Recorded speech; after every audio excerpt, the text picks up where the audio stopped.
여러분 환영합니다. 이제 오늘부터 우리가 조금 이렇게 인원이 확대돼서 우리 10% 이내에 모일 수 있게 돼서 감사드립니다. 그래도 이렇게 열심히 있는 분들은 더 열심히 있게 나오신 것 같아요. 혹시 전도사님들이 지금 이렇게 각 셀별로 이렇게 초청을 따로 하시는 거죠? 그렇죠? 그런 거죠. 그리고 또 개별적으로 오시겠다는 분들은 또 요청하셔서 이렇게 오시는 거 맞죠? 이렇게 오실 수 있을 때 오셔야 됩니다. 자, 오늘 말씀은 창세기 6장부터 9장까지의 말씀이고요. 강의안이 묵직하죠. 28페이지입니다. 그나마 제가 좀 줄인 건데 좀 이렇게 내용이 많습니다. 지금 이렇게 창세기가 이렇게 그 큐티 분량이 이전 신약 성경 할 때보다 절수가 많아져가지고 굉장히 빨리 진행되고 있어요. 그래서 제가 미처 못 따라갑니다. 그래서 오늘까지 하는 게 오늘 여러분 아마 오늘 이렇게 큐티 분량까지 겨우 마쳤고요. 다음 주는 더 빨리 해가지고 어쨌든간에 다음 주 지나면은 좀 이렇게 앞서갈 수 있도록 노력해 보도록 하겠습니다. 오늘은 6장부터 9장까지는 한 주제를 다루고 있습니다.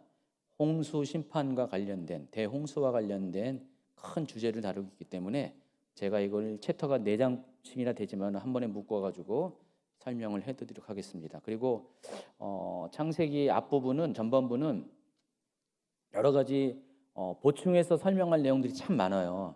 근데 이걸 다 할 수는 없고 그래서 중요한 부분만 특별히 여러분이 헷갈리고 또 이슈가 되는 이런 부분들만 좀 이렇게 더 확대해서 그런 부분을 다뤄드리도록 하겠습니다. 먼저 이제 6장부터 9장까지를 개략적으로 어떻게 구성되는지를 설명해 드리겠습니다. 6장은 두 부분으로 나눠지는데 전반부는 하나님께서 왜 홍수 심판을 할 수밖에 없었는가, 다시 말해서 대홍수가 일어나게 된 원인과 배경들을 설명하고 있습니다. 그래서 그것을 잘 대변하는 게 6장 5절부터 7절까지입니다. 여호와께서 사람의 죄악이 세상에 가득함과 그의 마음으로 생각하는 모든 계획이 항상 악할 뿐임을 보시고 땅 위에 있는 사람 지으셨음을 한탄하사 마음에 근심하시고 이르시되 내가 창조한 사람을 내가 지면에서 쓸어버리되 사람으로부터 가축과 기는 것과 공중의 새까지 그리하리니 이는 내가 그것들을 지었음을 한탄함이니라 하시니라. 그리고 이제 후반부는 이 홍수 가운데서도 여전히 포기되지 아니하는 인류 구원을 향한 하나님의 그 열심, 그 하나님의 원대한 계획들이 이제 소개됩니다. 그래서 하나님은 두 가지를 택하세요. 첫 번째 사람을 택하시고 두 번째 방법으로서 방주를 선택하십니다. 그래서 하나님의 그 구원 계획에 쓰임 받는 사람이 누굽니까? 바로 노아입니다. 노아가 어떻게 선택받은지를 8절 9절은 노아가 선택받은 이유에 대해서 이렇게 설명합니다. 그러나 노아는 여호와께 은혜를 입었더라. 이것이 노아의 조건이라. 노아는 의인이요 당대 완전한 자라. 그는 하나님과 동행하였으며. 그리고 홍수 가운데 생명을 보존할, 세상을 구원할 방법으로서 하나님은 노아에게 방주를 지으라고 하셨죠. 자, 그 이야기가 10절부터 16절까지 나와 있습니다. 너는 고페르나무로 너를 위하여 방주를 만들 때 그 안에 칸들을 막고 역청을 그 안팎에 칠하라. 내가 만들 방주는 이러하니 그 길이는 300규빗, 너비는 50규빗, 높이는 30규빗이라. 거기에 창을 내되 위에서부터 한 규빗에 내고 그 문은 옆으로 내고 상징하 3층으로 할지니라. 뒤에 가면 이제 뭐 그 부분에 대한 자세한 설명을 하는데 뒤에 다 자세히 설명을 할 건데요. 이제 여러분 고페르 나무가 뭔지 몰라서 요것만 잠깐 설명하고 나면 이런 나무가 고페르 나무입니다. 옛날 성경에는 잣나무라고 나와 있는데 잣나무는 좀 번지수가 틀리대요. 그래서 이게 이제 시프리스 나무라고 부르는데 굉장히 굵게 뻗어 있죠. 뻗어 있고 또 가벼운 제목입니다. 모양이 어떻게 생겼는지 한번 볼까요? 이렇게 생긴 나무입니다. 자, 이걸 가지고 방주를 짓게 되었습니다. 높이는 모두 3층으로 되어 있고요. 꼭대기에만 창문들이 달려 있고요. 그런 구조로 되어 있습니다. 이따 방주 소개하겠습니다. 그리고 7장으로 넘어가면은 드디어 홍수가 시작됩니다. 10절부터 12절까지. 7일 후에 홍수가 땅에 덮이니 노아가 600세 되던 둘째 달 곧 그 달 열일의 날이라. 그날에 큰 기품의 샘들이 터지며 하늘의 창문들이 열려 40주야를 비가 땅에 쏟아졌더라. 이 홍수와 관련된 그 기록에 보면은 전부 다 그 날짜의 기준이 노아의 나이와 관련돼 있어요. 그러니까 노아 나이 몇 세 되던 해에 몇 월 며칠 이런 식으로. 그러니까 이때까지만 해도 아직 이렇게 이스라엘의 달력이 온전치 못하니까 노아의 나이에 맞춰서 기록을 했습니다. 그런 특징이 있습니다. 자, 물이 세상이 덮이게 되자 모든 생명이 있는 그런 생명체가 전부 다 공중의 새까지 죽임을 당합니다. 왜 공중의 새까지 죽을까요? 홍수인데 나중에 보면 알겠지만은 홍수가 이 땅에 이 덮인 게 엄청 길어요. 무려 364일 정도 그렇게 물이 세상이 물에 잠겨 있었습니다. 그러다 보니까 그 새들도 그 1년 동안을 어떻게 앉아 있습니까? 날아갈 수 없잖아요. 그래서 새들도 하루 이틀 정도는 버티다가 다 죽게 됩니다. 그래서 유일하게 살아있는 생명체가 방주에 들어간 그런 생명체 외에 또 물속에 있는 생명체 외에는 전부 다 땅 위에 존재하는 모든 생명체가 다 죽임을 당합니다. 그리고 8장으로 넘어가면은 홍수가 마무리되는 장면이 기록이 되어 있습니다. 홍수는 서서히 마무리됩니다. 그러니까 서서히 일어나고요, 서서히 마무리되는데 그래서 8장에는 그 홍수가 마무리되는 그 이야기들을 기록을 하고 있고요. 그리고 8장 후반부에 보면은 하나님께서 다시는 세상을 심판하지 않을 것이다. 사람으로 말미암아 땅을 저주하지 않을 것이라는 다짐이 나와 있는 장면이 20절, 21절에 나와 있습니다. 노아가 여호와께 제단을 쌓고 모든 정결한 짐승과 모든 정결한 새 중에서 제물을 취하여 번제로 제단에 드렸더니 여호와께서 그 향기를 받으시고 그 중심에 이르시되 내가 다시는 사람으로 말미암아 땅을 저주하지 아니하니 이는 사람의 마음이 계획하는 바가 어려서부터 악함이라. 내가 전에 행한 것 같이 모든 생물을 다시 멸하지 아니하니. 이제 9장으로 넘어가면은 대홍수 후에 새로운 세상에 어떻게 시작됐는가를 설명을 합니다. 그래서 하나님께서 이렇게 방주에서 이제 그 홍수가 끝난 다음에 이제 새로운 세상이 열리게 되니까 제일 먼저 하신 일이 뭐냐? 9장 1절에 보니까 1절, 2절 읽어주세요. 하나님이 노아와 그 아들들에게 복을 주시며 그들에게 이르시되 생육하고 번성하여 땅에 충만하라. 땅의 모든 짐승과 공중의 모든 새와 땅에 기는 모든 것과 바다의 모든 물고기가 너희를 두려워하며 너희를 무서워하리. 이것들은 너희의 손에 붙였음이니라. 이 내용이 뭐와 비슷합니까? 창세기 1장 28절과 비슷하죠. 거의 똑같죠. 그래서 하나님은 창세기 1장 28절에 세상이 새로 시작할 때 인간에게 복을 주셨다, 이런 내용의 복을 주셨다 그랬는데 지금 홍수 후에 새로운 세상이 시작된 거잖아요. 물론 뭐 새로운 창조는 아니죠. 근데 이전에 모든 생명체들이 죽고 새로운 새 출발이 시작되는 그때 하나님은 또다시 1장 28절에서 첫 번째 인류에게 하신 그 약속을 그대로 재현하셔서 언급하십니다. 그리고 7절부터 10절까지는 하나님께서 사람들과 언약을 맺는 장면이 등장합니다. 너희는 생육하고 번성하며 땅에 가득하여 그 중에서 번성하라 하셨더라. 하나님이 노아와 그와 함께한 아들들에게 말씀하여 이르시되 내가 내 언약을 너희와 너희 후손과 너희와 함께한 모든 생물 곧 너희와 함께한 새와 가축과 땅의 모든 생물에게 세우리니 방주에서 나온 모든 것 곧 땅의 모든 짐승에게니라. 여기 보면은 그 언약의 대상이 노아 한 사람이 아니라 노아는 물론이고 노아의 자손들, 자식들, 그리고 또 함께한 모든 생물까지 포함해 가지고 언약을 맺습니다. 그 언약의 내용이 이제 다시는 홍수로 모든 생물을 멸하지 않겠다는 것입니다. 아까 8장 21절에 이야기한 것을 더 구체적으로 이야기합니다. 그리고 그 언약의 중고를 하나님께서 뭘 새로 만드셨냐면은 무지개를 만드셨습니다. 창세기 9장 12, 13절. 하나님이 이르시되 내가 나와 너희와 및 너희와 함께하는 모든 생물 사이에 대대로 영원히 세우는 언약의 증거는 이것이니라. 내가 내 무지개를 구름 속에 두었느니 이것이 나와 세상 사이의 언약의 증거니라. 그리고 이제 창세기 9장은 마지막으로 노아의 죽음으로 끝을 맺습니다. 자, 이와 같이 창세기 6장부터 9장까지는 대홍수가 일어난 배경과 시작, 그리고 진행 과정, 그리고 결말에 이르는 모든 홍수와 관련된 이야기들이 자세히 기록이 되어 있습니다. 여러분, 무려 챕터가 4장이에요. 그렇죠?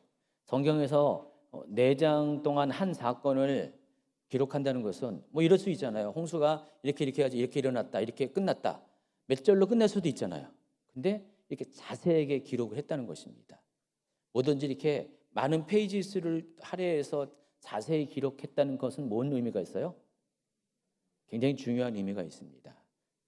그래서 이 홍수는 하나님의 구속사의 역사 가운데 중요한 전환점이 되는 사건입니다.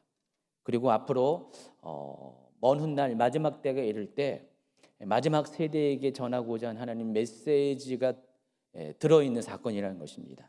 그래서 마지막 때의 예표이기도 합니다. 그래서 중요한 사건이기 때문에 하나님께서는 홍수의 사건을 자세하게 기록하게 됐다는 것입니다. 88절을 넘어가면 이제 구체적으로 각각의 챕터들을 좀 자세히 설명해 드리겠습니다. 자, 6장으로 이제 시작하면은 6장의 전반부에는 하나님께서 왜 대홍수를 통해서 이 세상을 심판할 수밖에 없게 되었는가, 홍수가 일어나게 된 원인과 배경에 대해서 설명을 하는데, 아까 이제 5절, 6절, 7절 이렇게 했죠. 그게 이제 홍수가 일어난 배경입니다. 원인이죠. 근데 그와 같은 그 원인이 생겨난 또 근본적인 근원적인 배경을 또 앞에 1절부터 4절까지 소개를 합니다. 자, 보시면은 한번 읽어주세요. 1절부터 4절까지. 사람이 땅에 번성하기 시작할 때 그들에게서 딸들이 나니 하나님의 아들들이 사람의 딸들의 아름다움을 보고 자기들이 좋아하는 모든 여자를 아내로 삼는지라. 여호와께서 이르시되 나의 영이 영원히 사람과 함께하지 아니하리니 이는 그들이 육신이 되리라. 그러나 그들의 날은 120년이 되리라 하시니라. 당시의 땅에는 네피림이 있었고 그 후에도 하나님의 아들들이 사람의 딸들에게로 들어와 자식을 낳았으니 그들은 용사라 고대 명성 있는 사람들이었더라. 자, 이 1절부터 4절까지가 상당히 논란이 되는 구절입니다.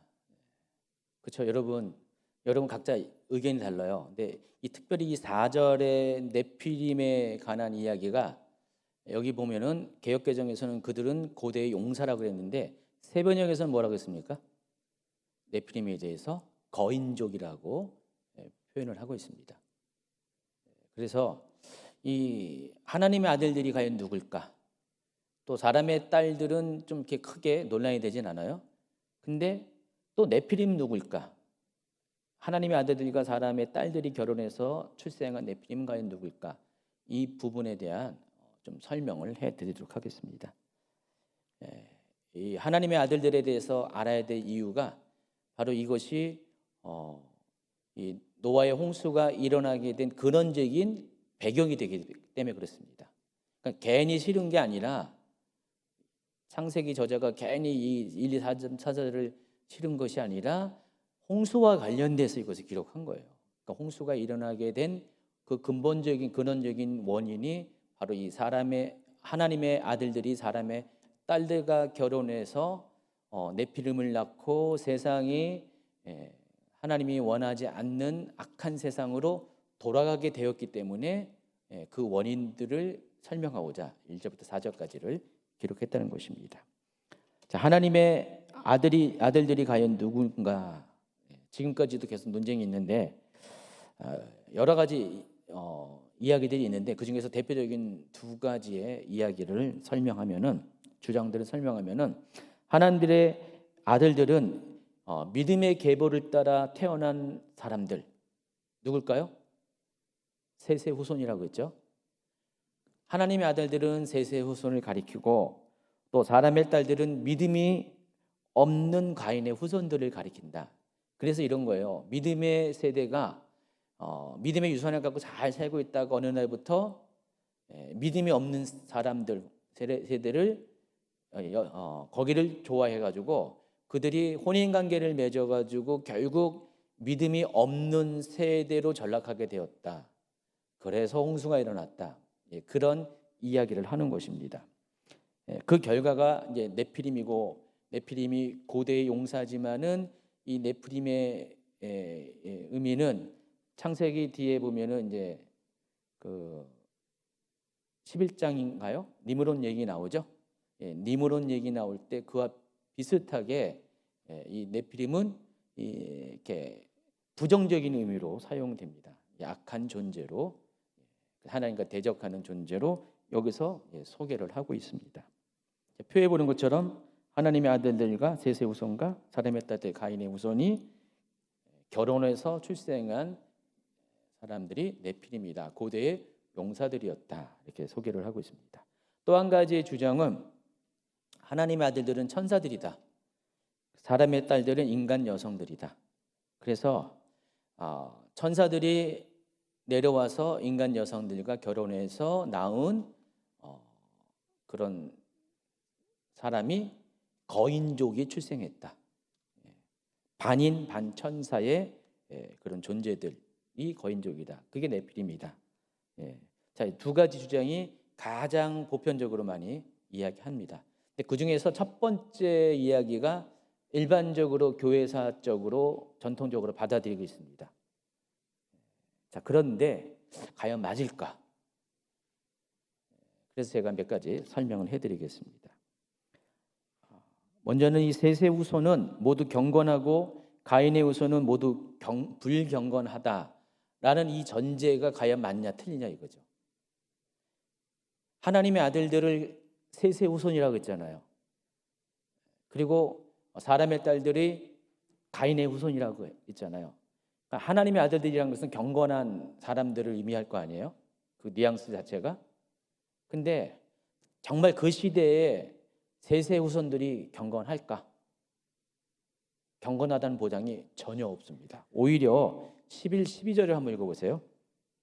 그때 온 땅이 하나님 앞에 부패하여 포악함이 땅에 가득한지라 하나님이 보신즉 땅이 부패하였으니 이른 땅에서 모두 혈육 있는 자의 행위가 부패함이었더라. 그러니까 여기 보면은 가인의 후손은 물론이거니와 셋의 후손까지도 그 당시에 땅에 사는 모든 사람들이 다 부패했다고 그랬습니다. 그렇기 때문에 특별히 이들이 뭐 하나님의 아들들의 그 긍정적인 의미는 없다라는 것입니다. 일괄적으로 모든 사람들이 부패했기 때문에 셋의 후손만이 가인의 후손에 비해서 절대선을 고수했다고 볼 수가 없다는 것입니다. 그래서 그들이 하나님의 아들이라고 특정할 수는 없다는 것입니다. 또 두 번째, 이 하나님의 아들이라는 이 단어가 있는데 히브리어로 베네 하 엘로힘 이렇게 나와 있습니다. 근데 이 단어가 구약 성경에서 세 군데서 발견됩니다. 모두 6번의 이 단어가 이렇게 발견되는데 한번 보세요. 어떻게 사용했는지 6장 2절 4절은 이제 알고 있는 거고 욥기에도 나와 있어요. 하루는 하나님의 아들들이 와서 여호와 앞에 섰고 사탄도 그들 가운데 온지라. 여기 이제 이거만 읽으세요. 이거 여러분 욥기 잘 알고 있죠? 욥을 하나님이 욥이 사탄이 시험할 때 하나님 앞에서 딜을 하는 장면이 나오죠. 그때 사탄이 또 있지만 하나님의 아들이라고 했는데 이 하나님의 아들들이라는 표현이 욥기에서 3번씩이나 나옵니다. 호세아서에도 하나님의 아들들이 나옵니다. 읽지는 않겠습니다. 자, 그런데 이 호세아서를 빼고 이 창세기와 또 욥기서를 보면은 하나님의 아들들이 대략 누구인지가 가늠할 수가 있어요. 누굴까요? 천사입니다. 이와 비슷한 표현이 다니엘서도 나와요. 다니엘서는 하나님의 아들들이 아니라 신들의 아들, 그러니까 엘로힘의 아들이 아니라 그 일반적인 엘의 아들, 일반 범신론적인 그런 의미의 아들. 당시 이방인들이 하나님 모르는 사람들이 표현한 거기 때문에 그렇게밖에 표현을 못하죠. 결국은 이제 이 의미도 같은 하나님의 아들이라는 의미 표현이거든요. 그래서 다니엘 3장 25절에도 이렇게 이 단어가 나옵니다. 거의 같은 의미의 단어가 등장합니다. 읽어주세요 일단. 왕이 또 말하여 이르되 내가 보니 결박되지 아니한 네 사람이 불 가운데로 다니는데 상하지도 아니하였고 그 넷째의 모양은 신들의 아들과 같도다. 천사와 같다 그런 의미입니다. 그래서 이 하나님의 아들들이라는 것은 천사를 의미하는 것으로 보는 게 타당하다는 것입니다. 참고로 이제 신약에서도 하나님의 아들들이라는 표현이 나옵니다. 물론 헬라어로 표기가 되죠. 근데 이 신약 성경에서 하나님의 아들은 천사라는 개념은 아니에요. 하나님의 아들이라는 그 단어가 모두 49번이나 여기 발견이 됩니다. 신약 성경 꽤 많이 있죠. 근데 거의 대부분은 예수님을 가리키는 거고요. 몇 구절만 그리스도인을 가리키는 용도로 사용됩니다. 로마서 8장 19절부터 3절 읽어주세요.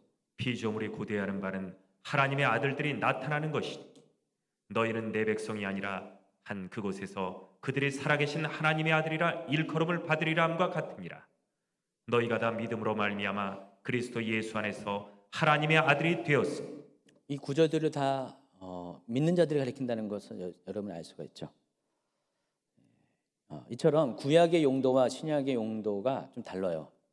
구약은 하나님의 아들이라 할 땐 대부분 다 천사들을 말하는 것이고, 또 신약에서는 천사가 아니라 믿는 자들을 가리킨다. 그리고 거의 대부분은 예수님을 지칭하는 단어로 사용합니다. 그러니까 천사라는 단어로 의미로 사용되는 예는 신약 성경에는 없어요. 자, 근데 여기까지만 하면 우리가 좀 헷갈리죠. 근데 이 하나님의 아들들이 네피림과 연결되면서 우리가 보다 더 의미 있는 결론에 이를 수가 있습니다. 그래서 이 네피림과 연결되면서 셋의 후손보다는 천사일 것이라는 개연성이 더욱더 증가가 된다는 것입니다. 네피림이라는 단어는 원래 떨어지다라는 의미를 가진 나팔이라는 동사에서, 히브리어 동사에서 왔습니다. 떨어진 거예요. 그럼 뭐예요? 하늘에서 떨어진 존재가 누굴까요? 천사들이잖아요. 타락 천사, 특별히 타락한 천사. 그래서 이 네피림을 하늘에서 떨어진 타락한 천사의 후손이라고 보는 입장들이 있습니다. 그런데 이 네피림이라는 단어가 아까 이제 세번역으로 읽어드릴 때 6장 4절을 뭐라 그랬습니까? 땅 위에 있는 네피림이라고 하는 거인족이 있다고 그랬잖아요. 자, 이와 같은 용도로 다른 곳에는 사용합니다. 그래서 창세기 6장과 더불어서 민수기 13장 30절에도 또 한 번의 네피림이라는 단어가 등장하는데 한번 읽어볼까요? 거기서 네피림 후손인 아락 자손의 거인들을 보았네. 여기까지요. 자, 보시면은 네피림이 당시 거인족이었던 아낙 자손의 조상이라고 표현이 되어 있습니다.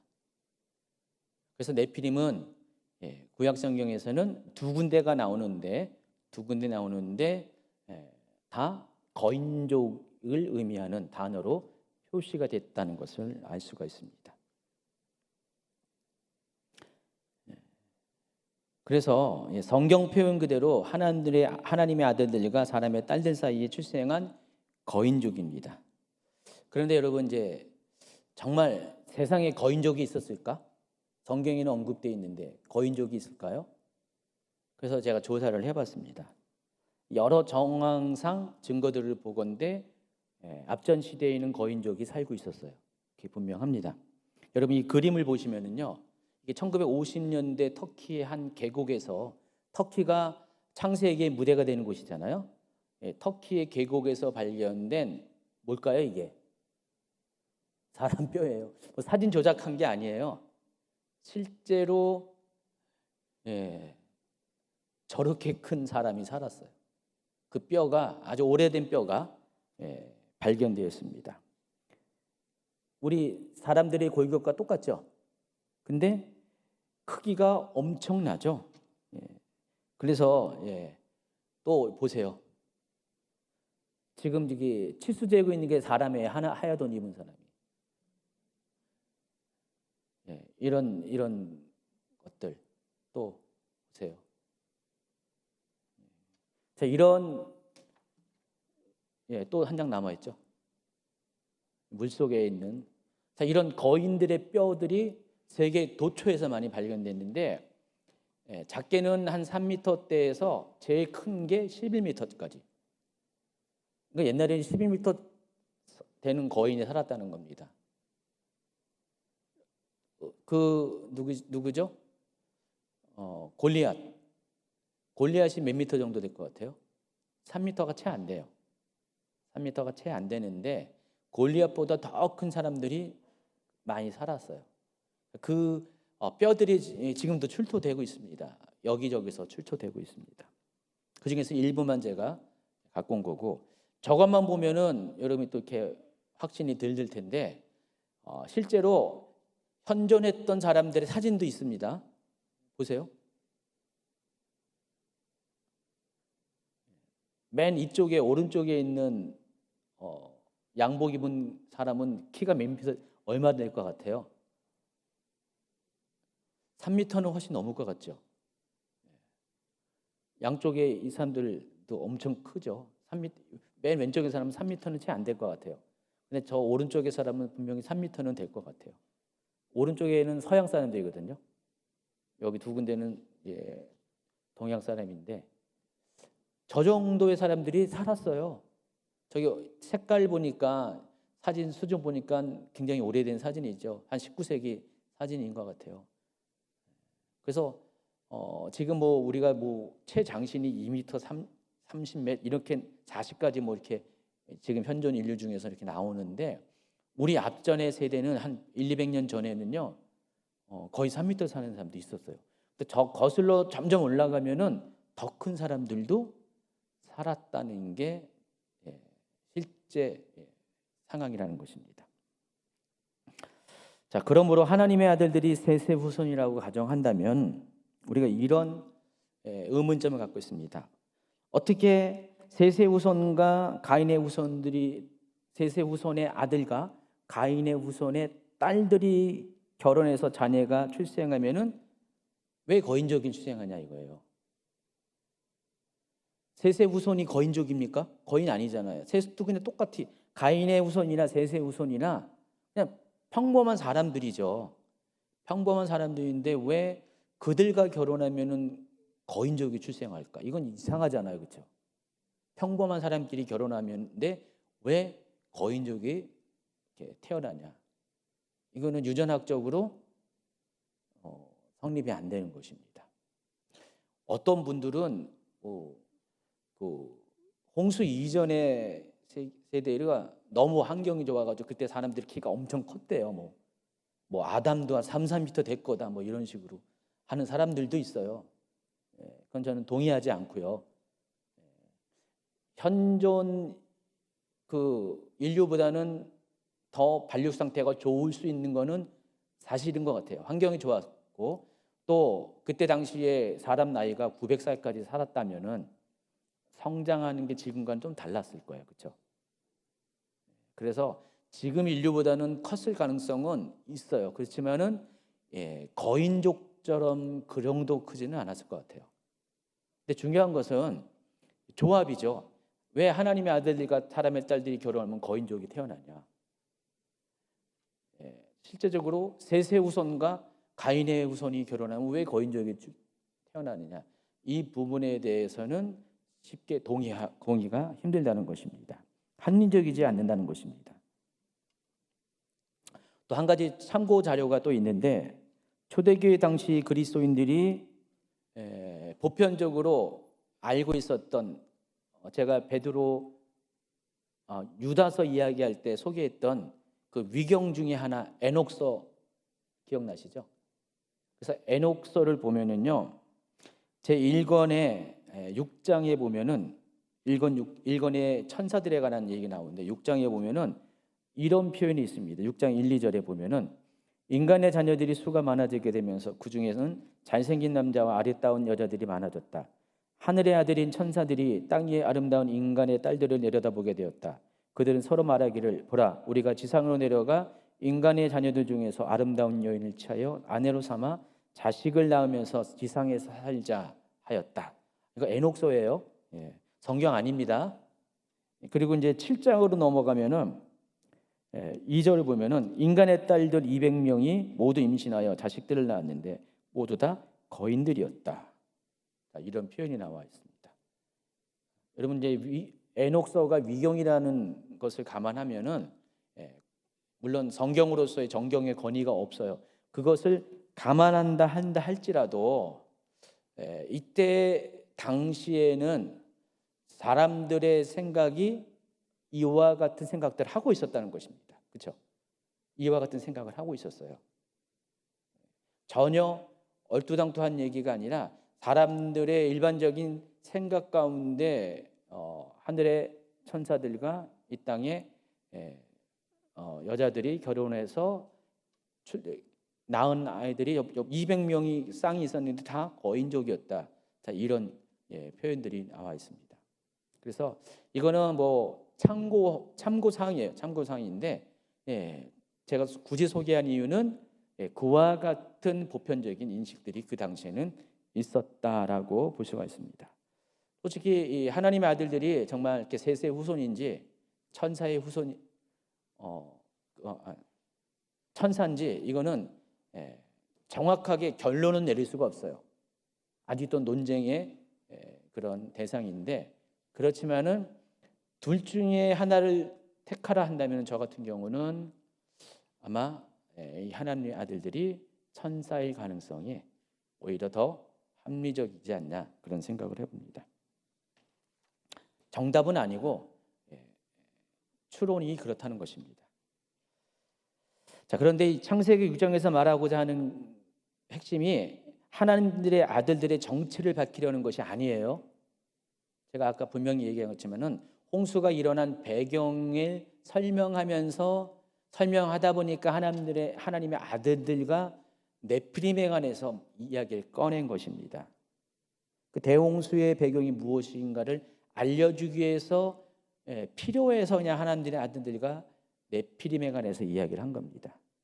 그래서 6장에서 말하고자 하는 핵심은 하나님의 아들들의 정체가 누구인가 보다는 그들이 왜 타락했고 범죄했는가, 그리고 그 결과 세상이 하나님의 심판을 초래할 정도로 악해졌는가에 초점을 맞추고 있다는 것입니다. 그게 이제 5절, 6절, 7절 아까 읽어드린 것처럼 하나님께서 세상을 심판하는 이유가 사람의 죄악이 세상에 가득했고 또 사람들이 마음으로 생각하는 모든 계획들이 항상 악한 것을 보았기 때문에 하나님께서 사람 지으셨음을 한탄하고 마음에 근심했다. 그래서 내가 창조한 이 모든 사람부터 가축에 이르기까지 모든 것들을 쓸어버리겠다라고 하나님께서 결단을 하셨다. 자, 거기가 초점을 맞춰진 것입니다. 하나님의 아들 네피림이 중요한 게 아니라 바로 그들이 그와 같이 결혼 관계를 통해서 타락을 했고 그래서 그로 인해서 세상이 악해졌기 때문에 하나님은 어쩔 수 없이 세상을 심판할 수밖에 없었다. 자, 그것이 여기서 말하고자 하는 포인트라는 것을 아시기 바랍니다.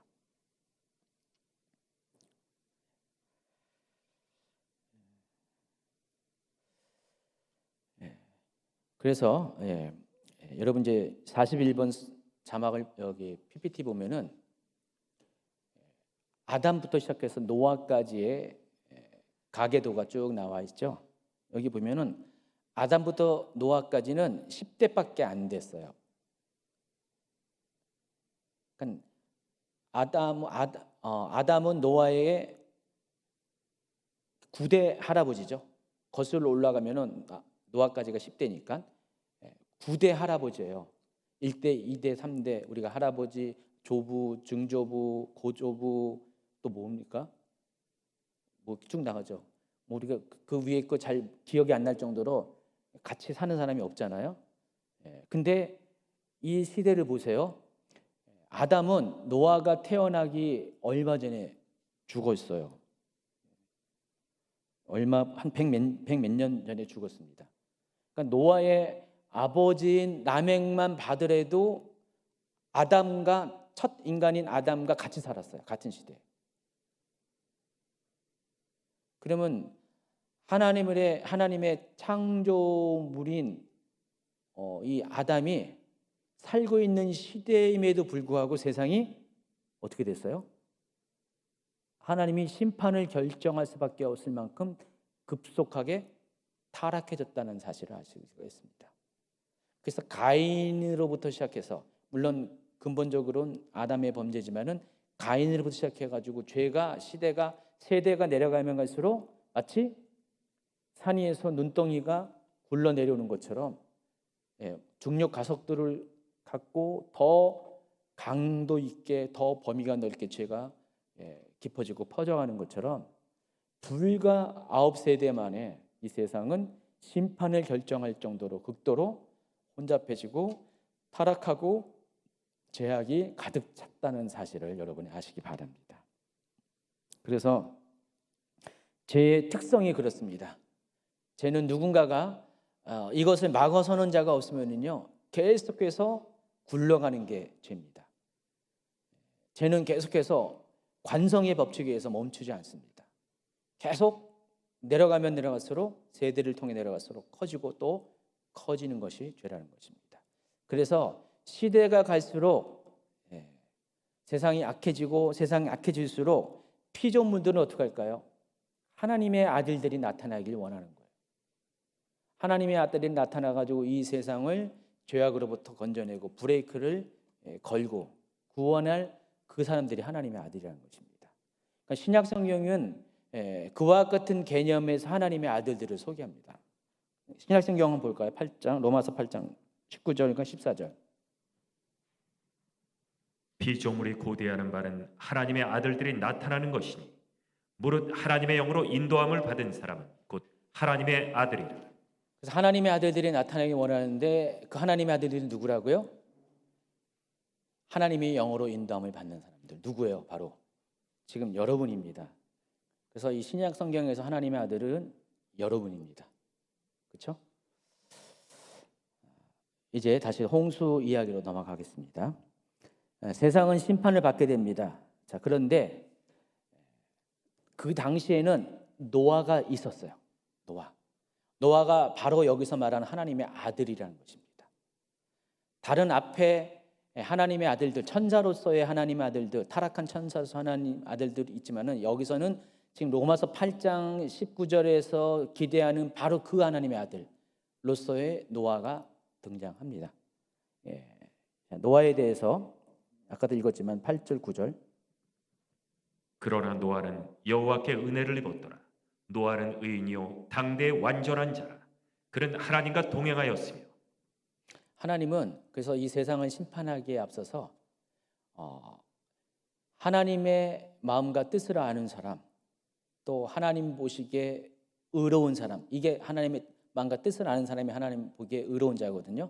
그래서 당대의 의인인 하나님의 마음과 뜻과 계획을 아는 그 노아를 택했습니다. 그래서 노아를 통해서 하나님이 지으신 세상을 심판하지만은 완전한 심판으로 끝나는 것이 아니라 그를 통해서 새롭게 세상을 정화시키는 그런 도구로서 노아를 택하게 됩니다. 그래서 늘 언제나 하나님의 방식이 이렇습니다. 세상을 심판할 때가 되면 늘 언제나 심판하기 앞서서 하시는 일이 그럼에도 불구하고 그 세상에 심판을 멈추게 할 하나님의 진노를 멈추게 할 의인들을 찾습니다. 여러분이 알다시피 창세기 14장에 나오는 그 소돔과 고모라가 멸망당했을 때 그때도 하나님은 어떻게 했어요? 의인을 찾았잖아요. 근데 의인 10명이 없어가지고 결국은 그 성들은 심판을 받게 되었죠. 항상 하나님은 세상을 심판하기에 앞서서 의인들을 찾습니다. 아무리 세상이 악해진다 할지라도 그 가운데 하나님 기준에 알맞는 의인들이 있으면 하나님은 그 심판을 피해 가세요. 그런 사람을 가리켜서 우리는 누구라고 말하죠? 중보자라고 말합니다. 그런 의미에서 노아는 최초의 중보자였다는 것입니다. 원래 그 중보자의 역할은 아담이 했었죠. 타락하기 이전에 아담이 그 중보의 역할을 한 거죠. 그런데 그 이후의 세대는 중보자를 없었어요. 그런데 하나님께서 이 노아를 택하셨습니다. 그래서 이 노아는 하나님의 아들들의 상징적인 사람이라는 것을 아시기 바랍니다. 그래서 그 이후의 역사를 보면 하나님 계속해서 이 노아 같은 사람들을 계속해서 찾았고요. 인간으로서는 한계가 있어요. 영원한 그런 의인은 없잖아요. 중보자는 없잖아요. 그래서 하나님께서 완벽하고 완전하고 영원하고 이 모든 하나님의 중보를 종결시키는 분을 이 땅에 보내주셨어요. 누굴까요? 예수님을 보내주셨습니다.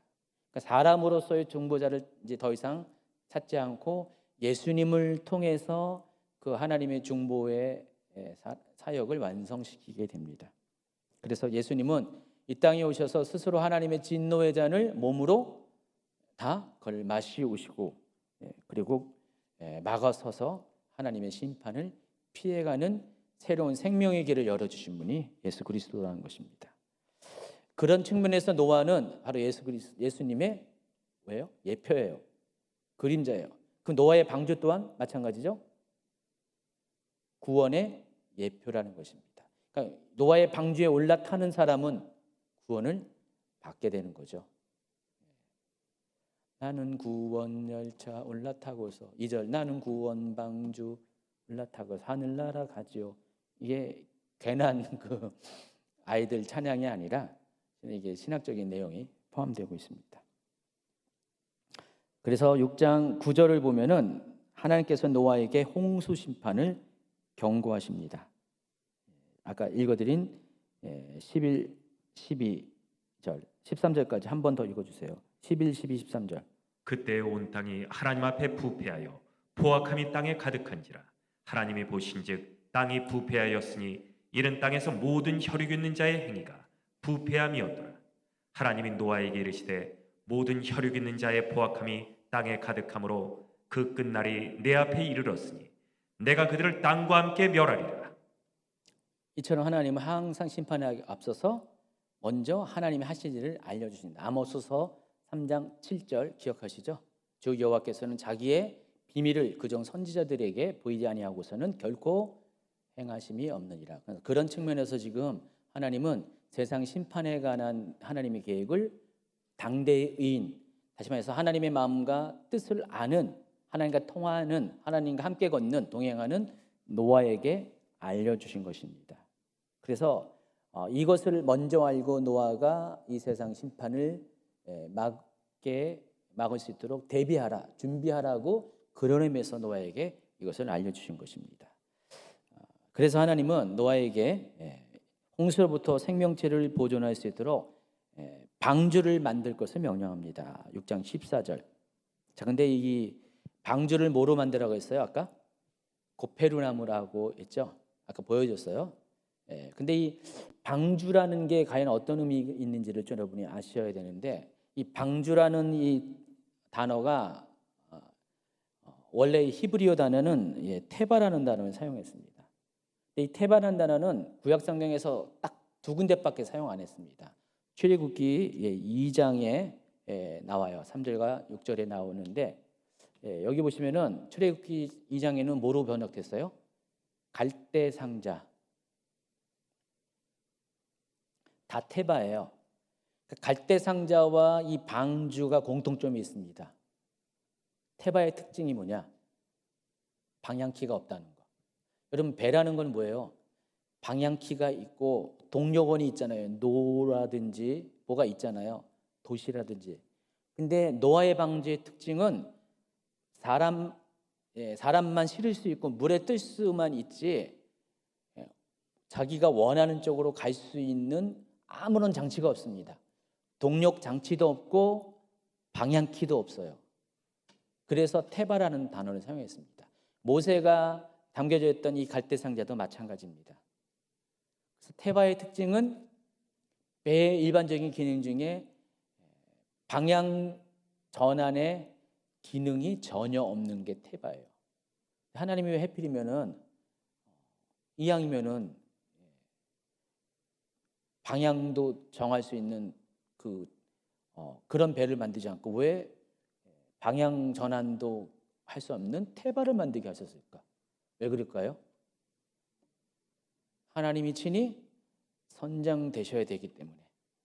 이 홍수는 사람이 피해갈 수 없는, 사람의 힘으로 피해갈 수 없는 아주 감당할 수 없는 홍수입니다. 뒤에 소개해 있지만은 40일 동안 비가 쏟아져 내리는데 우리가 알고 있는 일반 비가 아닙니다. 여러분, 바다에 만약에 폭풍우가 불잖아요. 파도가 어떨 때는 한 10몇 미터까지 올라가요. 그래서 거대한 큰 배들도 굉장히 위험합니다. 여러분, 2010이라는 영화 보셨죠? 종말 영화 있잖아요. 2010이라는 그거 한번 보세요. 지금은 거의 이제 무료로 많이 보여줄 텐데 거기 한번 보시면은 세상이 이제 노아 때 똑같이 이제는 이제 해저에서 일어나는 지진 활동, 화산 활동 해가지고 그 쓰나미가 이렇게 덮쳐가지고 에베레스트 산까지 막 그 강력한 쓰나미가 이제 덮치는 것을 과학자가 미리 예측을 했습니다. 그래서 비밀리에 이것이 세계 정상들이 알려져 가지고 그들이 비밀 회합을 해가지고 전 인류는 구할 수 없지만은 그래도 소수의 사람들을 구해서 인류를 보존하자 해가지고 7개의 나라에서 7개의 방주를 만들잖아요. 노아의 방주처럼. 그 영화 안 보셨어요? 한번 보세요. 그때 굉장히 유명했던 영화인데 참. 그러면 이제 여러분 그거 보면은 제가 말씀드리고자 하는 게 그거예요. 그때 막 거대한 쓰나미가 막 오면서 높은 산까지 다 덮어버렸거든요. 히말라야까지 막 덮어버렸거든요. 세상이 정말 잠긴 거예요. 노아 시대처럼. 그때 여러분 그 거세게 밀려드는 그 물결에 이 세상에 어떤 배라도 그게 감당할까요? 감당하기 힘듭니다. 그림에 보면은 홍수 그림 중에서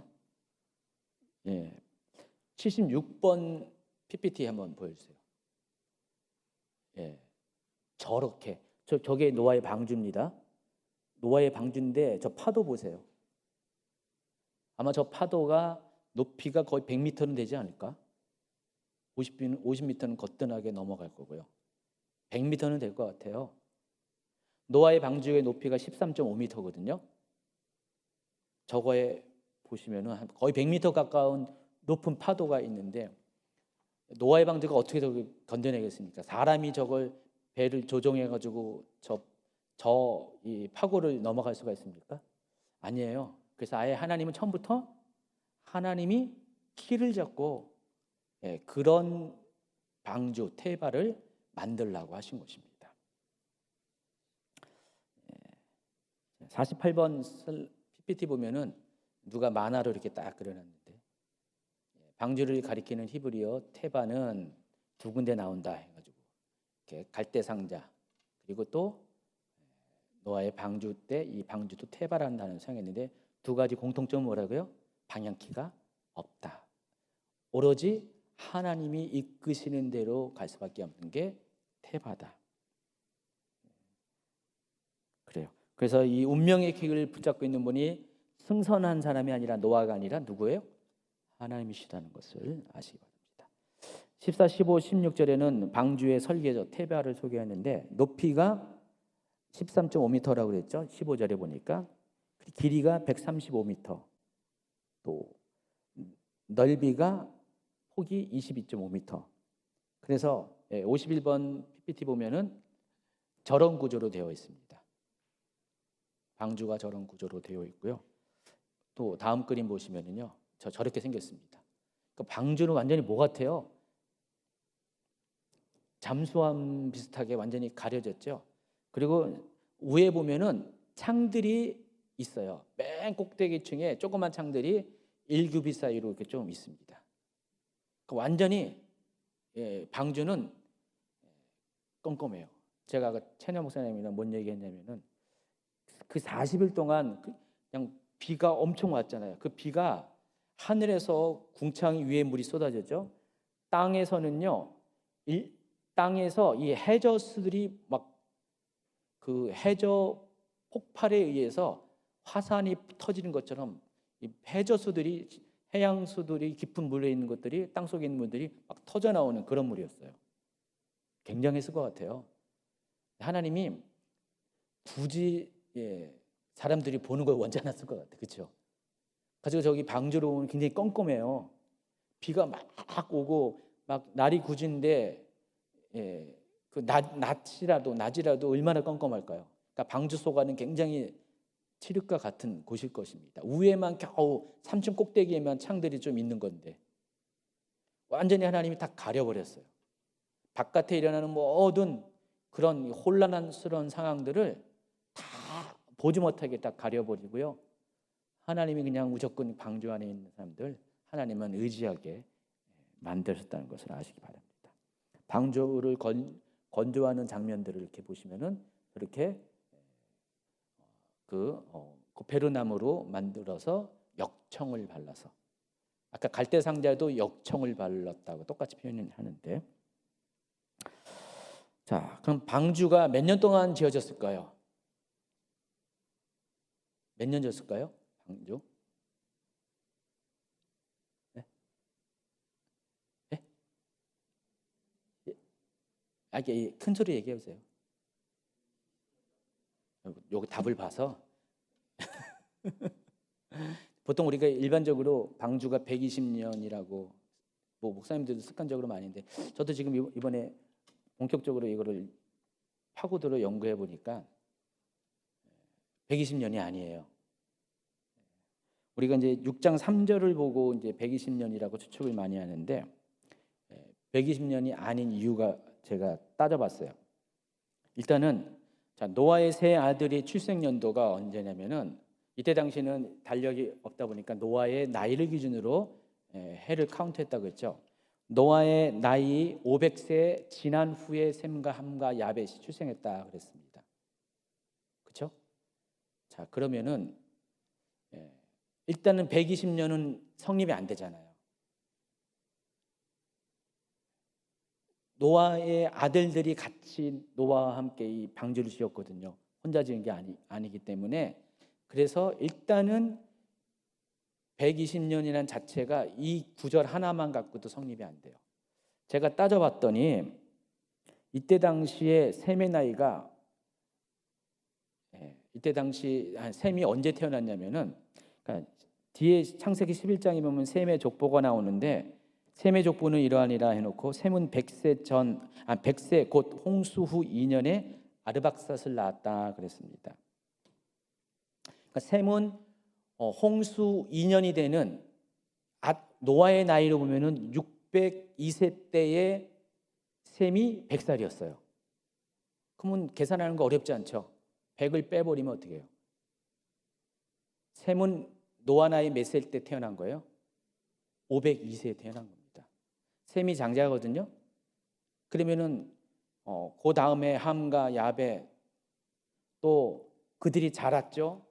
또 결혼까지 해서 며느리까지 볼 때까지 시간을 다 따져보세요.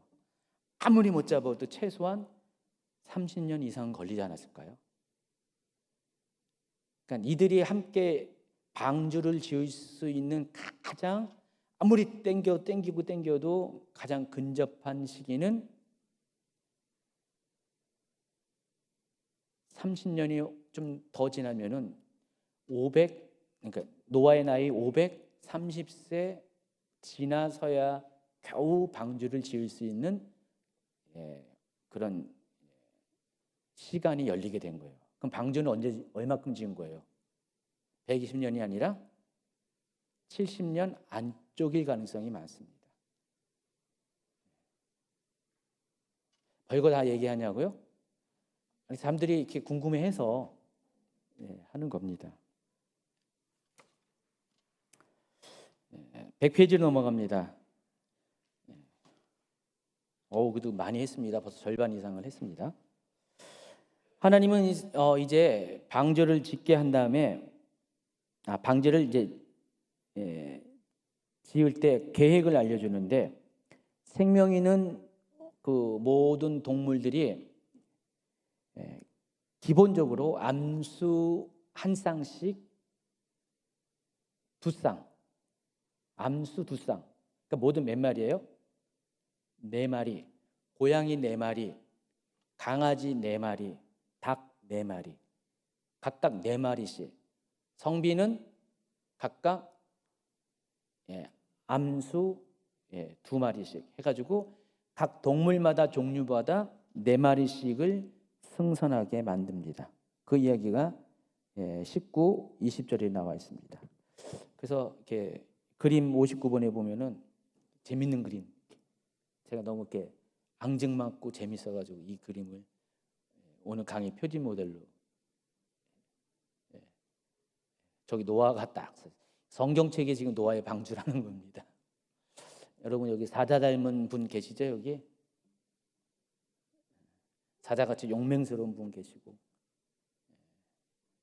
코끼리같이 듬직한 사람이 있고, 여우처럼 아주 그냥 머리 팡팡 돌아가는 분 있죠. 다 모두 구원의 방주인 성령으로 다 이렇게 지금 초청을 하고 있습니다. 자, 그런데 정결한 짐승의 경우는요 좀 약간 달라요. 모두 7쌍 14마리씩. 근데 왜 정결한 짐승을 이렇게 14마리씩 했냐라고 볼 때 답은 정확하게 나와 있지 않지만 뒤에 나오는 장면을 보면은 8장 20절에 보면은 노아가 홍수 지난 다음에 어떻게 하냐? 하나님께 제사를 지냅니다. 그때 제사를 드릴 때 뭐가 필요해요? 제물이 필요하잖아요. 그럼 만약에 암수 이렇게 두 쌍 4마리씩만 있으면은 제물 드리다 보면은 다 한 종자가 없어져 버리잖아요. 그래서 하나님은 그 제물을 그들이 이제 땅에서 내려가지고 번식해가지고 번성하기 전까지 그 제물을 드릴 그 제사에 들어가는 제물의 필요에 따라서 이렇게 정결한 짐승은 이런 식으로 보다 많이 준비했다라고 보는 것이 합리적일 것 같습니다. 6장 21절에는 먹을 모든 양식을 다 저축할 것을 이야기합니다. 아마 노아가 보면은 홍수 기간이 배에서 방주에서 체류한 기간이 370일인데 1년하고도 11일이 요게 이 기간이 다 달라요. 사람들이 표가 다 다른데 사실은 요걸 기준으로 하면은 1년 훨씬 넘는 기간 동안에 방주에 있었잖아요. 그럼 이 기간 동안을 먹고 살 것들이 다 여기 실었다는 거예요. 와, 대단하죠. 자기들만 먹을 것만 모아도 정신이 없을 텐데 동물도 먹을 것까지 다 준비했습니다. 근데 여러분 이제 한 가지 생각해야 될 것은 그때 당시의 농업 생산량은요 지금의 것과는 비교할 수 없었어요. 말씀드렸죠? 그리고 그때 당시에 모든 생명체는 주식이 뭐였어요? 다 식물이었어요. 식물 자체가 영양가가 지금의 수십 배. 저때 제가 영상 보여준 거는 50배라고 했잖아요. 최소한 50배. 그렇기 때문에 우리 기준으로 따진다면은 이 수많은 동물들이 먹을 것을 어떻게 노아의 가족들이 준비했냐 말이 안 된다 하는데 그렇지는 않습니다. 하나님 어쨌든 간에 노아에게 1년 넘게 먹고 살 식량들을까지도 다 준비하라고 했습니다. 이처럼 노아는 하나님의 명령하신 모든 것을 준행했고 모든 준비가 마치게 되자 드디어 하나님은 노아에게 방주에 승선하라라고 명령을 합니다. 6장 22절은 또 방주 준비가 다 끝났고 7장 1절에는 이제는 승선하라라고 합니다. 자, 승선하는 장면을 보겠습니다. 이렇게 봅니다. 특이할 것은요. 여기는 다 이렇게 좀 잘못 그림 그려놨어요. 앞에 그림도 그렇고 보세요. 앞에 그림도 여러분 느끼겠죠? 2마리씩밖에 안 올라가잖아요. 근데 성경은 4마리가 맞습니다. 이 그림이 잘못된 겁니다. 그러니까 대부분의 그림 다 2마리씩 이렇게 해놨는데 실은 4마리였습니다. 근데 잘 보시면 알겠지만은 이 방주에 동물들이 탈 때 어떻게 했을까요?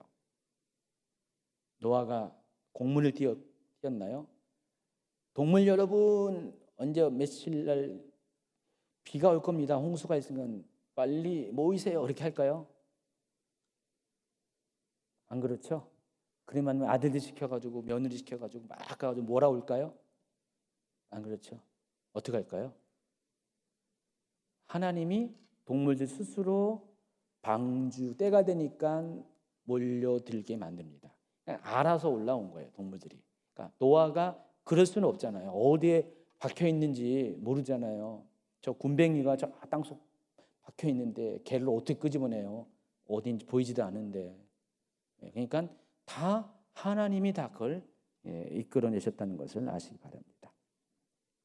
자, 102페이지로 넘어가면 이제 홍수의 전 과정에 대해서. 자, 홍수가 시작됩니다. 노아의 나이 600세 되는 해에 홍수가 시작하는데 정확하게는 노아의 나이 600세 되는 해의 두 번째 달 17일에 여기 보니까 뭐라고 나왔습니까? 노아가 600세 되던 해에 둘째 달 곧 그 달 열일의 날이다. 이 둘째 달이 어느 달이냐면은 15월인데 15월이라는 게 그 아비벌 그 다음이에요. 그러니까 이스라엘 달력으로 보면은 4월, 5월경입니다. 5월 초순경. 2월 17일이 5월 초순경에 홍수가 시작된 겁니다. 그래서 600세 되는 해 2월 17일 날 홍수가 시작되는데 하나님께서 홍수가 있기 전에 7일 전부터 비가 내리기 7일 전에 승선을 이렇게 하라 하신 겁니다. 그래서 지금 이 승선 작업은 최대한 7일 걸린 겁니다. 하루 동안 온 게 아니라 7일 동안 명령이 떨어지고 7일 동안 계속 승선 작업이 이루어졌다는 것을 알 수가 있습니다. 그래서 앞으로 7일 후에는 40일 동안 비가 내릴 것이라고 하나님이 경고를 합니다. 그래서 그 전에 모든 살아있는 동물들은 생명체들은 다 방주에 들어가라고 했습니다. 그랬더니 7장 9절 아까 얘기한 것처럼 읽어주세요.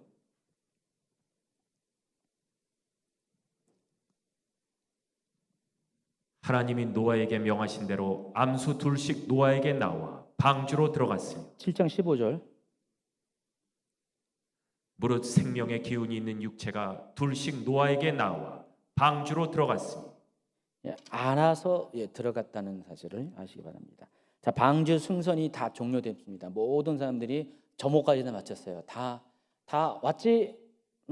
그치? 우리 저기 동물 대표로 호랑이 네가 할래 해가지고 호랑이 다 확인했니? 했더니 예 했습니다. 그리고 공중의 새들 대표로 독수리 다 확인했니? 예 했습니다. 다 탁탁 되니까 이제 완전히 모든 동물이 승선을 했습니다. 창세기 7장 16절 들어간 것들은 모든 것의 암수라 하나님이 그에게 명령하신 대로 들어가매 여호와께서 그를 들여보내고 문을 닫으시니라. 여기도 보면은 방주에 문이 하나가 있는데 창들은 위에만 있고요. 문이 딱 하나가 있는데 그 문을 누가 닫았냐? 하나님이 닫아주셨어요.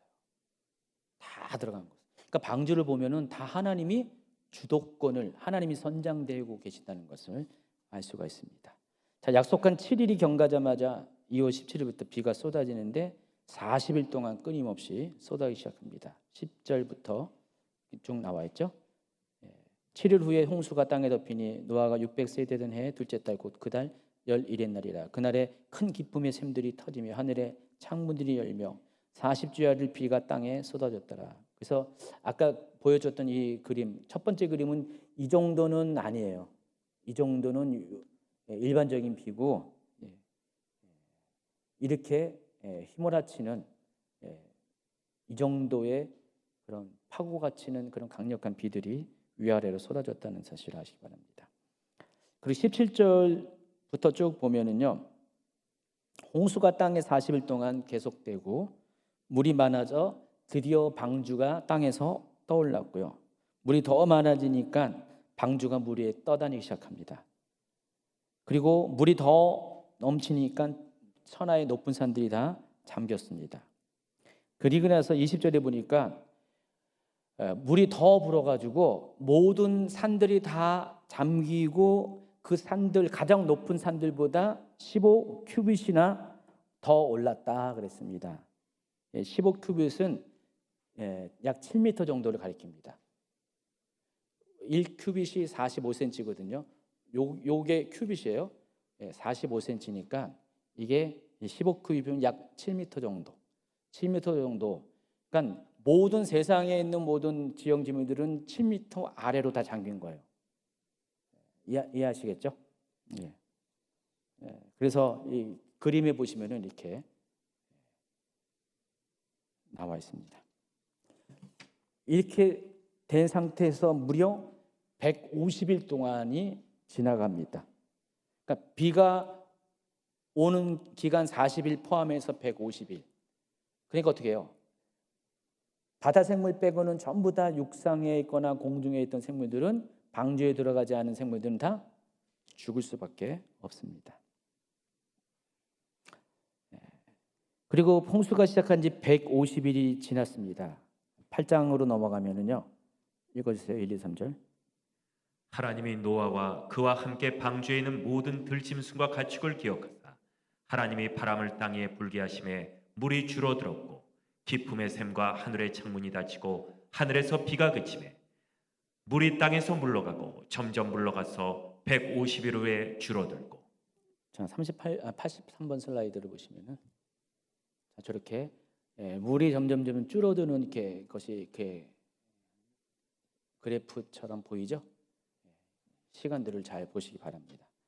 그리고 150일 만인 7월 17일 날, 그러니까 태양력으로는 이때가 10월 초입니다. 아라랏산에 방주가 안착하게 됩니다. 자, 아라랏산이 어딘지 한번 볼까요? 저기 있습니다. 아라랏산. 지금 터키 동부 쪽에 있고요. 재작년 우리 선교팀 저쪽 동부 지역 갔을 때 갔었나요? 아라랏산? 가려다가 못 갔죠. 눈이 많이 와서. 원래 갈 계획이었던 것 같은데 저도 갈 뻔했었는데 못 갔어요. 가기가 쉽지가 않습니다. 여기가. 아라랏산이 보시면은요, 아라랏산이 89번 보면은요, 두 개의 봉우리 되어 있습니다. 아라랏산의 높이가 아까 몇 미터로 나와 있죠?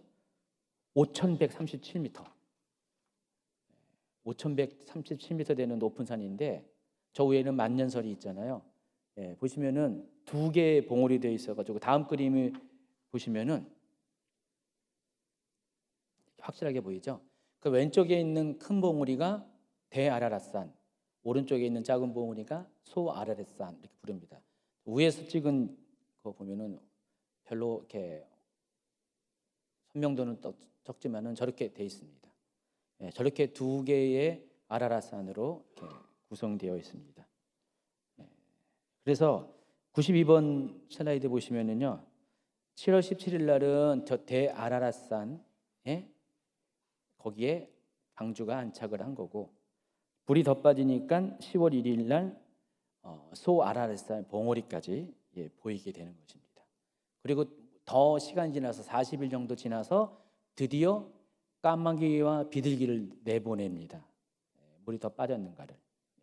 그런 겁니다. 그리고 여전히 안내가 2월 27일까지 더 기다렸다가 물이 빠진 다음에 이제 완전히 비둘기가 처음에는 올리브 잎사귀를 물고 왔다가 7일 뒤에 또 내보냈는데 그때는 아예 안 돌아오는 거 보고 아 얘가 이제 살 곳 찾았나 해서 2월 27일 날 드디어 상륙을 하게 됩니다.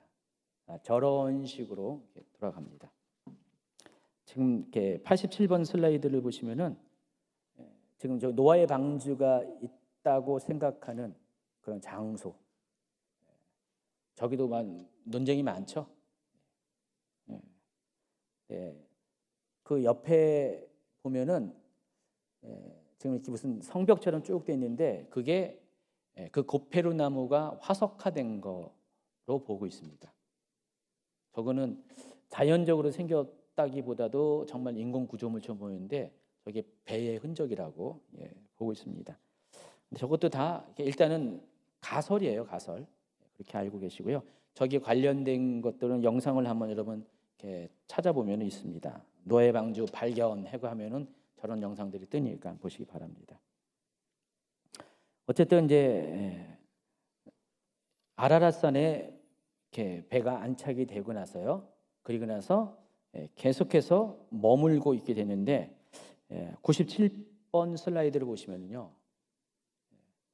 97번 슬라이드. 저런 식으로 40일 동안 물이 점점 차오르는 그래프를 보면은 그리고 110일 동안은 물이 가득 차 있는 상태. 모두 150일이 지난 다음에 점점 물이 빠져서 저런 식으로 총 377일 동안 아까는 그쪽 그림에서 371일인데 여기서는 377일 동안 계산법이 또 다 달라요. 보니까 377일 동안 저렇게 방주 속에 있었다. 이해하시겠죠?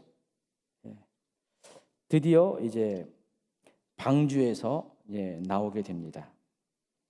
8장 15, 16절 107페이지로 넘어갔습니다. 하나님이 노아에게 말씀하여 이르시되 너는 내 아내와 내 아들들과 내 며느리들과 함께 방주에서 나오고. 이거 17, 18, 19도 계속 읽어주세요. 너와 함께한 모든 혈육 있는 생물 곧 새와 가축과 땅에게 있는 모든 것을 다 이끌어내라. 이것들이 땅에서 생육하고 땅에서 번성하리라 하시매 노아가 그 아들들과 그의 아내와 그 며느리들과 함께 나왔고 땅 위의 동물 곧 모든 짐승과 모든 기른 것과 모든 새도 그 종류대로 방주에서 나왔더라. 그림에 보시면 이제 드디어 이렇게 알아서 나옵니다. 알아서 나옵니다. 그래서 지금까지 홍수의 전 과정을 소개한 게 이렇게 표입니다. 이 표를 보시면은 여러분 이렇게 한눈에 알 수가 있습니다.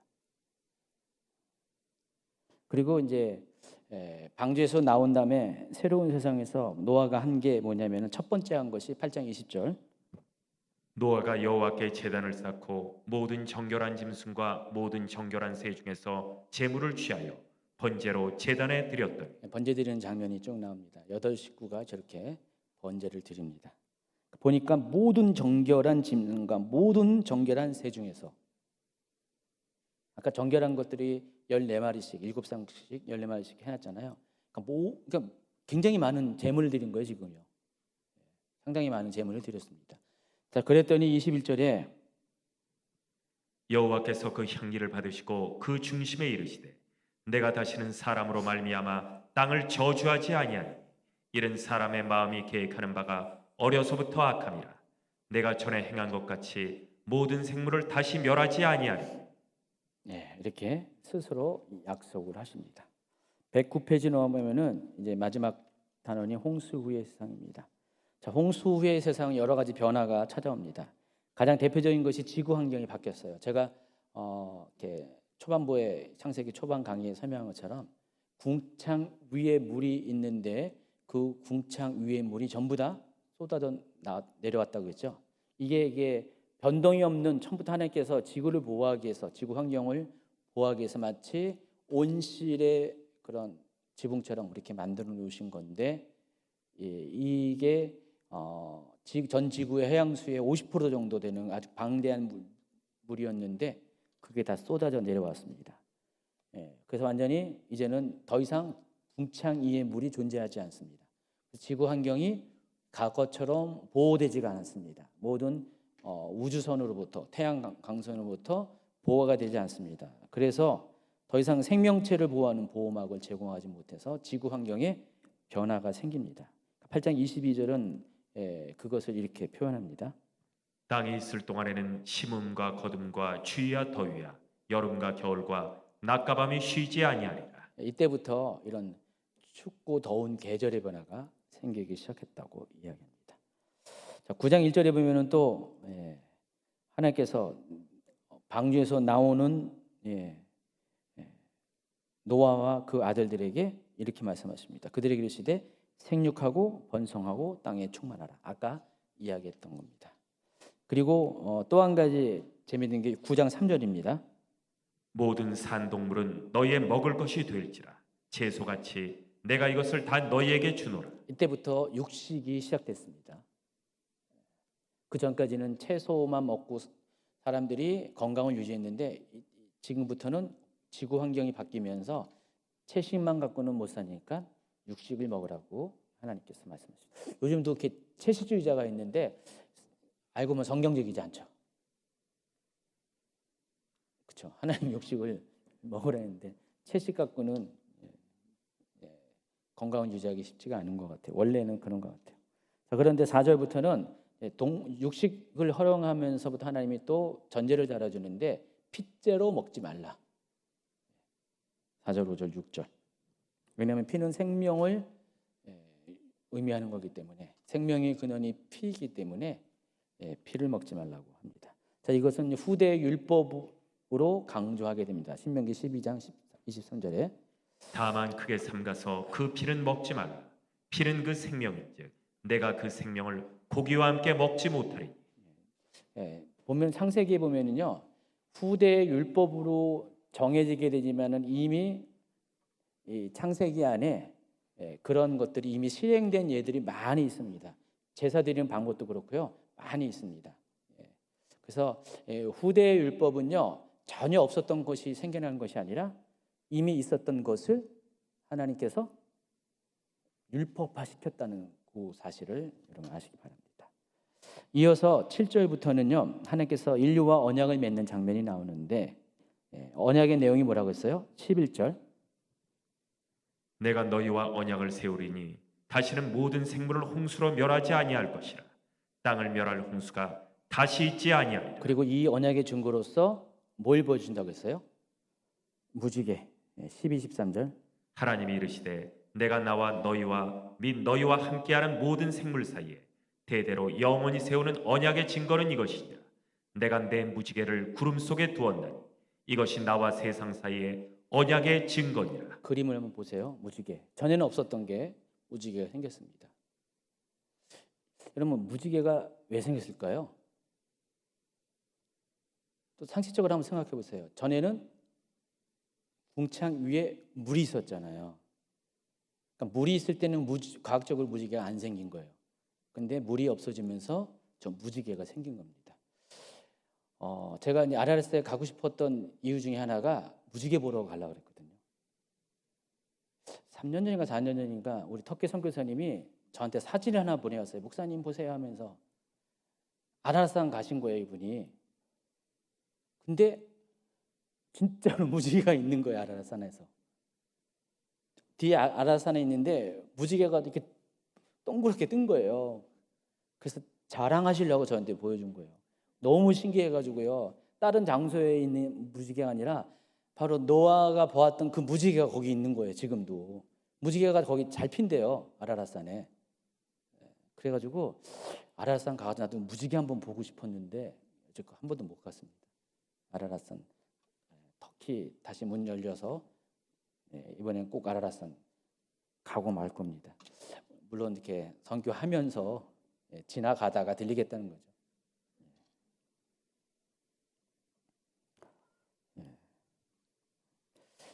111페이지 넘어가겠습니다.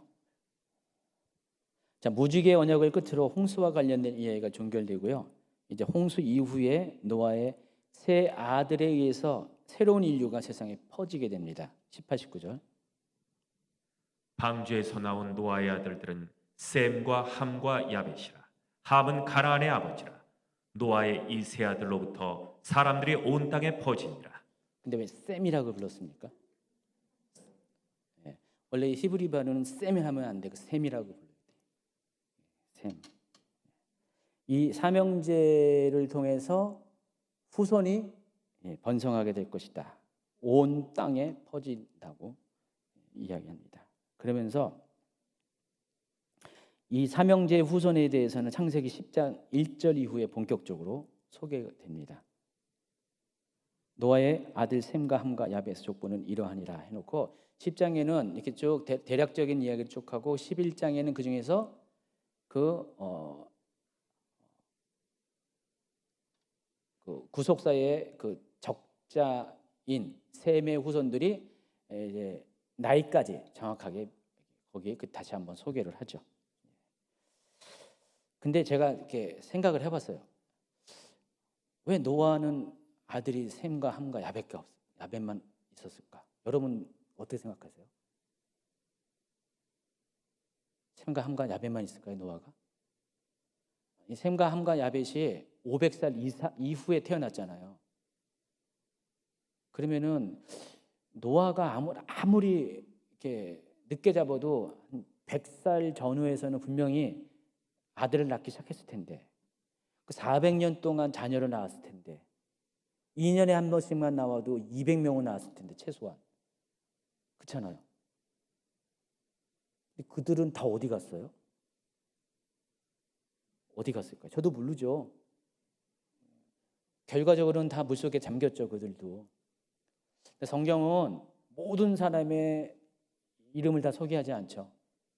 정말 중요한 사람만 소개되겠는데, 근데 셈과 함과 야벳을 제외한 앞전에 아마 노아의 자녀들이 많이 있었을 텐데 소개되지 않은 이유는, 그리고 그들이 방주에 올라타지 못한 이유는 그들은 아마도 노아와 같이 그런 세대는 아니었다는 생각이 좀 해봅니다. 그냥 해보는 거예요. 셈의 이름이에요. 셈이라는 게 뜻이 이름이에요. 여러분 사무엘이라고 할 때 히브리어 발음은 쉐무엘인데 쉐무엘이 하나님의 이름이에요. 엘자가 하나님이잖아요. 하나님의 이름 해가지고 쉐무엘. 함이라는 이름은 검다, 뜨겁다라는 뜻이고요. 야벳은 열렸다, 확장됐다. 근데 보면은 이 셈, 함, 야벳이 이름대로 사는 것을 볼 수가 있습니다. 이름값 한다 그러잖아요, 우리가요. 성경을 보면 이름대로 살아가는 게 많이 있습니다. 자, 그래서 뒤에 보면은 이제 셈과 함과 야벳에 대해서 실은 함보다는 가나안에 대해서 이제 노아가 후반부에 얘기하죠. 9장 후반부에 보면은 거기 보면 이 이름과 연관돼서 노아가 예언을 하는 장면을 볼 수가 있습니다. 그 장면 이따 읽어줄 테지만 다시 한번 이걸 기억하기 바랍니다. 근데 여러분이 한 가지 참고할 것이 셈과 함과 야벳의 순서에 대해서 많이 헷갈려요. 사람마다 다 달라. 여러분 조사해 보면은요, 다 제각기 다 달라요. 어떤 사람은 야벳이 장자다. 어떤 사람은 함이 장자다. 그런 얘기하는 분이 많이 있어요. 흠정력을 한번 보실까요? 10장 21절을 10장 21절을 개역개정에서는 셈은 에벨 온 자성의 조상이요 야벳의 형이라고 했죠. 근데 흠정력은 어떻게 표현할까요? 셈은 에벨의 모든 자손의 조상이요 그 형 야벳의 동생이라. 번역본도 틀려요. 이렇게 좀 헷갈려요. 근데 제가 이렇게 보니까 셈이 장자인 것은 틀림없는 사실인 것 같아요. 아까 소개했잖아요. 11장에 그 셈의 족보를 이야기하면서 그 노아가 셈을 몇 살에 낳았다고요? 502살에 낳고 그 나머지 형제들도 다 500세 이상에 지나서 낳았으니까 아마 야벳 여기 셈이 가장 큰 형일 가능성이 많습니다. 자, 또 한 가지 우리가 또 짚고 넘어갈 것이 이제 얼마 안 남았습니다. 20절, 21절. 노아가 농사를 시작하여 포도나무를 심었더니 포도주를 마시고 취하여 술은 포도주야. 그 장막 안에서 벌거벗은지라. 근데 꼭 우리 강아지 코 고는 소리와 비슷하게 진짜 똑같아요. 우리 강아지. 최 목사님 알죠? 우리 이게 치아와 검은 강아지 코 고는 거하고 똑같아요. 여기 취하다라는 것은 잔뜩 마시다라는 의미예요. 그러니까 노아가 어느 날 포도주를 잔뜩 마셨습니다. 잔뜩 마시면 안 돼요, 여러분. 근데 그 장면을 함이 목격하게 되고 이것을 두 형제에게 이야기합니다. 자, 이 사실을 들은 두 형제는 뒷걸음 쳐가지고 옷을 가져야 되는데 여기서 오는 굉장히 다리까지 닿는 긴 옷을 말합니다. 긴 옷을 뒤로 해가지고 어깨 메고 가서 아버지의 하체를 보지 않고 덮어줍니다. 나중에 노아가 이 사실을 알게 되었습니다. 24절에 보니까 술이 깬 다음에 그래서 이로 인해서 세 아들 중에서 이 일을 향한 함을 저주하는데 여기 보면은 함을 저주하지 않고 누구를 저주한다고 그랬습니까? 가나안은 저주를 받아 그의 형제의 종들의 종이 되길 원하느라. 최상급이에요. 종들의 종. 굉장히 심각한 저주죠. 26절, 27절에도 보면 끝에 가서 셈을 축복하고 야벳을 축복하면서 끝에 가서 보면 뭐예요? 다 가나안은 셈의 종이 될지어다. 가나안은 야벳의 종이 될지어다. 계속해서 이것을 빼먹지 않고 가나안에 대해서 막 저주를 합니다. 상식적으로 여러분, 아버지에게 불경죄를 지은 거는 함인데 왜 가나안에 대해서 계속 그럴까요? 시작부터가 22절에는 가나안의 아버지 함 이렇게 나와 있어요. 가나안의 아버지 함이 그의 아버지의 하체를 보고 밖으로 나가서 그의 두 형제에게 알렸다 그랬습니다. 제가 조사해봤는데 정말 다양한 의견들이 있어요. 그럴듯한 의견도 있고 납득이 안 되는 의견이 있는데, 근데 제가 이렇게 저한테 주신 감동은 깨달음은 왜 그랬을까? 왜 가나안의 함의 아들 가나안을 이렇게 노아는 이렇게 저주했을까? 근데 가장 합리적인 대답은 이제 제 의견입니다. 합리적인 대답은 물론 성경에 나와 있지 않습니다. 함이 이 죄를 저지른 건 맞는데, 근데 거기에 가나안도 연계가 될 가능성이 있다라는 것입니다. 그 장면에 같이 있었든지 아니면은 그것에 대해서 뭐 어떻게 가서 이렇게 막 이렇게 퍼뜨리고 다니는 그 역할을 했는지 잘 몰라요. 잘 모르는데 정확하게 모르지만은 그 함의 범죄에 가나안도 연관이 됐다는 것입니다. 그래서 노아 입장에서 함을 저주하면 어떻게 돼요? 함의 아들 4명이 등장하거든요. 여기 족보 10장에 보면 족보에 4명이 등장하는데 그 함의 아들 4명이 똑같은 저주를 받는 거잖아요. 근데 당사자인 가나안이 있기 때문에 가나안을 저주하면은 그 나머지 3형제는 피해갈 수가 있잖아요. 아마 그런 뜻이 아닐까라는 생각을 해봤습니다. 이건 다 이렇게 가설이에요, 가설. 창세기에는요, 이렇게 좀 우리가 명확하게 정확하게 알 수도 없는 내용도 참 많이 있어요. 아주 오래된 옛날 이야기고 그러다 보니까 우리가 정말 이렇게 추론할 수밖에 없는 이야기들이 많이 있어요. 그래서 여러분 제가 오늘 이야기한 것 중에서 많은 그런 이야기가 있는데 이거를 여러분 그냥 참고사항으로 듣기 바랍니다. 여러분이 납득되고 받아들일 수 있는 수준에서 목사님이 얘기했으니까 정답이야 이거 아닙니다. 그 정도로 이렇게 여러분이 궁금해할 것 같아서 그 부분을 잠시 다뤄드리는 거. 제가 쑥 지나갈 수도 있어요. 굳이 언급 안 하고. 그러면 그냥 저도 편해요.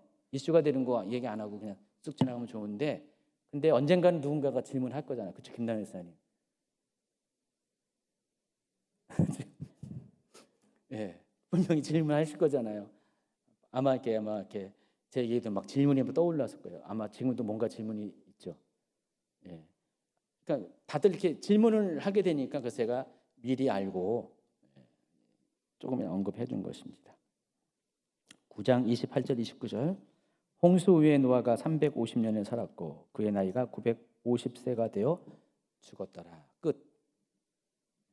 그래서 이제 홍수에 관한 이야기, 노아와 관련된 이야기들이 여기서 종료가 됩니다. 그래서 5장 후반부부터 노아 이야기를 시작해 가지고요. 9장 마지막 절까지 노아 이야기로 끝납니다. 그럼 보면은 굉장히 창세기에서 노아가 차지하는 비중이 크다는 것을 아시고, 노아와 관련된 홍수 심판과 또 방주가 굉장히 큰 의미가 있다는 사실을 아시기를